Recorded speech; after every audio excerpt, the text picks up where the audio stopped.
Praise the lord. దేవునికి మహిమ కలుగును గాక. యేసుక్రీస్తు వారు శిలువ పలికిన 7వ మాటను మనం ధ్యానం చేద్దాం. లూకా సువార్త 23:46 అప్పుడు యేసు గొప్ప శబ్దంతో కేకవేసి, తండ్రి, నీ చేతికి నా ఆత్మను అప్పగించుకొనుచున్నాను. ఆయన ఇలాగ చెప్పి ప్రాణము విడిచాను. మొదటి మాట నుండి 7వ మాట వరకు యేసుక్రీస్తు వారు శిలువలో పలికినటువంటి మాటలు. ఆయన మరణించే ముందు, ప్రాణం విడిచే ముందు 7 మాటలు ఆయన మాట్లాడారు.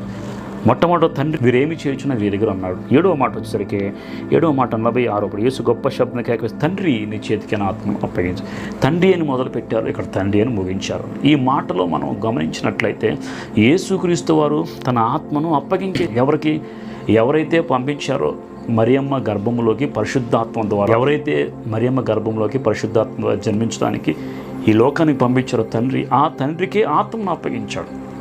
యెహోవా పెట్టిన దీపమో నరుని ఆత్మ. కాబట్టి యేసుక్రీస్తు పుట్టడానికి ఆయన పరిశుద్ధాత్మని ఎలాగైతే ఉపయోగించుకొని మరియమ్మ గర్భాన్ని పుట్టించారో, అదే తండ్రి పంపిన ఆత్మను మరలా తండ్రికి అప్పగించుకున్నట్లుగా మనం బైబిల్ గ్రంథాల్లో చూస్తాం. నా ఆత్మను నీ చేతికి అప్పగించుచున్నాను అని ప్రాణమిటి సంతృప్తితో స్పష్టంగా, నా పరుగు ముట్టించాను, కడముట్టించాను, నీవు పంపిన పని నెరవేర్చాను ప్రభువా, తండ్రి, నా ఆత్మను నీకు అప్పగిస్తున్నాను సంతృప్తితో కేకవేసి ఆయన ప్రాణం విడిచినట్టుగా మనం బైబిల్ గ్రంథంలో చూస్తూ ఉన్నాం. చూడండి, 31వ కీర్తన 5వ వచనములో, నా ఆత్మను నీ చేతికి అప్పగించుచున్నాను, యెహోవా సత్యదేవ, నన్ను విమోచించువాడు నీవే, నా ఆత్మను నీకు అప్పగించుకొనుచున్నాను. ఇది ఎవరు? దావీదు రాసిన కీర్తన. దావీదు కూడా ప్రభువుకి అప్పగించుకున్నాడు ప్రతి విషయంలో. ఈరోజు మనం కూడా ఈ యొక్క ఆత్మ యెహోవా పెట్టిన దీపము కాబట్టి ప్రతి విషయంలో ప్రభువుకి అప్పగించుకోవాలి.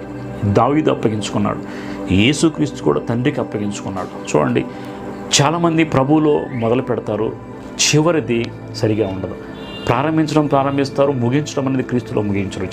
కొంతమంది ప్రభులో ప్రారంభించకపోయినా క్రీస్తులో ముగించేవాళ్ళు ఉన్నారు. కాబట్టి క్రీస్తులో నీవు ముగించాలని తుది శ్వాసను. ధనవంతుడు ఎలాగ మరణించగానే నరకానికి వెళ్ళిపోయాడు, క్రీస్తుతో ముగించలేదు. కాబట్టి ఈరోజు నీవు క్రీస్తుతో ముగించాలి, నువ్వు మరణించే సమయానికి క్రీస్తుని చేరాలి. కాబట్టి తండ్రి, నీ చేతికి నా ఆత్మను, ఏ తండ్రి అయితే మన ఆత్మను ఈ లోకాన్ని పంపించాడో అదే తండ్రికి చక్కగా నమ్మకంగా ఆత్మను అప్పగించుకోవడం ప్రభు దగ్గర మనం నేర్చుకోవాలి. అయితే యోహాను సువార్త 10వ అధ్యాయము 18వ వచనము, ఎవడును నా ప్రాణము తీసుకున్నాడు, నా అంతట నేనే దాన్ని పెట్టుచున్నా, దాన్ని పెట్టుటకు నాకు అధికారం కలదు, దాన్ని తిరిగి తీసుకున్నటకు నాకు అధికారం కలదు, నా తండ్రి వల్ల ఈ ఆజ్ఞ పొందితేనే. చూడండి, ఎవడు ప్రభు ప్రాణం తీయలేడు అనుకుంటున్నారు. శాస్త్రులు, పరిసయ్యులు, యూదులు ప్రభువుని అప్పగించేశాము, ప్రభు ప్రాణం తీసేస్తాం అనుకున్నారు. కానీ వాళ్ళు కాదు, ప్రభువే అప్పగించుకున్నాడు. నా అంతట నేనే దాన్ని పెట్టుచున్నాను. ప్రభు తన ప్రాణం పెట్టాడు.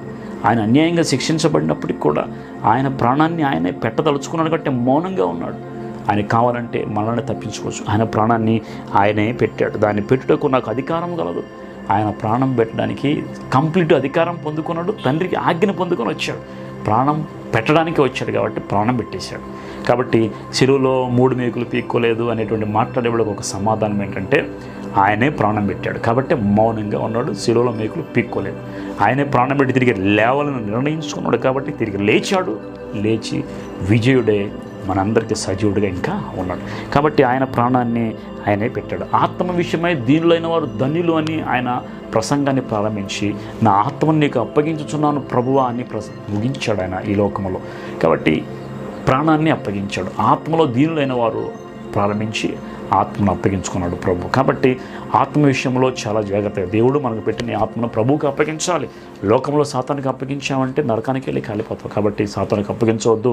నీ తండ్రి నిన్ను పంపించాడు, ఎందుకు పంపించాడు? ఆ పని నిమిత్తం నీవు మరలా శ్రేష్టమైన నీ ఆత్మను నరకములోకి. చాలామందికి ఆత్మ విలువ తెలియదు కాబట్టి నరకంలోకి వెళ్ళి కాలిపోదు. ఆత్మ విలువ ఎవరికైనా తెలిస్తే ఎవరు కూడా ప్రభుకి దూరంగా నిలబడరు. ఎందుకంటే నరకంలో కాల్చబడే ఆత్మని ఎవరైనా ఆత్మను జీవింపచేసి నరకను పంపించే దేవుడు మాత్రమే. కాబట్టి నీ ఆత్మను నరకములో పడనీయక పరలోక రాజ్యంలో ప్రవేశించినట్లుగా నీవు ఆత్మ విషయంలో చాలా జాగ్రత్త పడాలి. ఎందుకంటే ఈ శరీరంలో నీ ఆత్మ ఉన్నంతకాలము, ఈ శరీరంతో ఏది చేస్తావు అన్నీ ప్రభుకి లెక్క చెప్పాలి. ఈ శరీరంలో నీ ఆత్మ ఉన్నంతకాలము, ఈ శరీరంలో ఆత్మ ఉన్నంతకాలము ఈ శరీరానికి విలువ ఉంటుంది. కానీ ఆత్మ వెళ్ళిపోతే శరీరానికి విలువ ఉండదు, ఒక రోజులో పడేస్తారు. కాబట్టి ఆత్మ చాలా ప్రాముఖ్యమైనది. ఈ ఆత్మ ఒకసారి పరలోకం వెళితే అక్కడే ఉంటుంది, ఒకసారి నరకం వెళితే అక్కడే ఉంటుంది. మరలా అటు ఇటు రావడానికి అవకాశం అనేది లేదు. చాలా శ్రేష్టమైన ఈ ఆత్మను నరకానికి మాత్రం పంపించవద్దు, తండ్రికి అప్పగించుకోండి. యోహాను సువార్త 6వ అధ్యాయము 63వ వచనం, ఆత్మయే జీవింపచేయుచున్న శరీరం కేవలం నిష్ప్రయోజనము. నేను మీతో చెప్పిన మాటలు ఆత్మయే జీవమునై ఉన్నవి. చూడండి, ఆత్మ జీవింపచేసేది. శరీరంలో మీరు మాట్లాడుతున్నారు, జీవిస్తున్నారంటే అది ఆత్మ ఉంది కాబట్టే మనం జీవిస్తున్నాం. నీలో జీవింపచేసేది ఆత్మ, అది దేవుడు పంపినది. కాబట్టి దేవుడిచ్చిన ఈ ఆత్మను వ్యర్థం చేయవద్దు, దేవుడిచ్చిన ఈ ఆత్మని వ్యర్థపరచుకోవద్దు.